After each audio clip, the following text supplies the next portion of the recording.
В величественном особняке на окраине Чикаго жил молодой наследник миллионного состояния Кэмерон. С самого рождения он не мог ходить, и годы привязанности к инвалидной коляске сделали его жизнь замкнутой и тихой. Роскошные залы с высокими потолками, старинные люстры, дорогие ковры и картины, покрытые пылью времени, окружали его повсюду. Но для Кэмерона это был не дом, а золотая клетка, в которой каждый день казался повторением предыдущего. Он наблюдал мир через окна, замечая мельчайшие движения птиц и листьев, но никогда не ощущал прикосновения земли под ногами. Семья, ощущая свою власть и желание помочь, наняла садовника по имени Джейк, простого и терпеливого мужчину с добрым взглядом, который умел видеть больше, чем просто роскошь и боль. Джейк не говорил много, но в его действиях чувствовалась забота и стойкость. Он приносил с собой мягкие ткани, камни, травы и тщательно расстилал их на полу особняка, приглашая Кэмерона осторожно пробовать вставать. Сначала мальчик сопротивлялся, боясь боли, падений и своего собственного тела, но спокойная настойчивость Джейка постепенно разрушала его страх.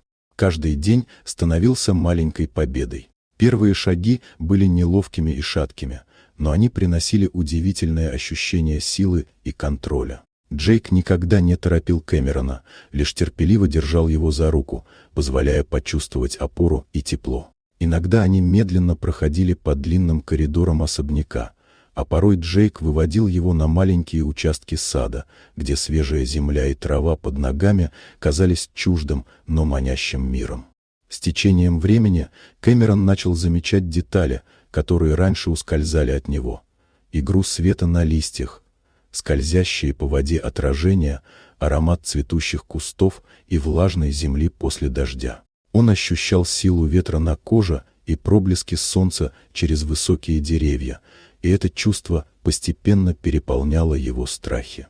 Однажды ранним утром Джейк вывел Кэмерона в просторный сад за домом. Трава была прохладной и влажной, земля мягкой и живой. Первые шаги по этому зеленому ковру казались невозможными, но сжатая рука садовника давала силы.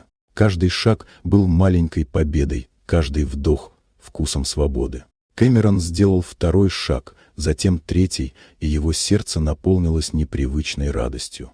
Он поднял глаза к небу и впервые ощутил, что мир вокруг открыт, что простор и жизнь не заключены за стенами особняка, а ждут, чтобы он сделал первый шаг навстречу им. И в тот момент Кэмерон понял, его путь только начинается, и впереди его ждут новые открытия, радости и свобода, о которой он раньше мог только мечтать.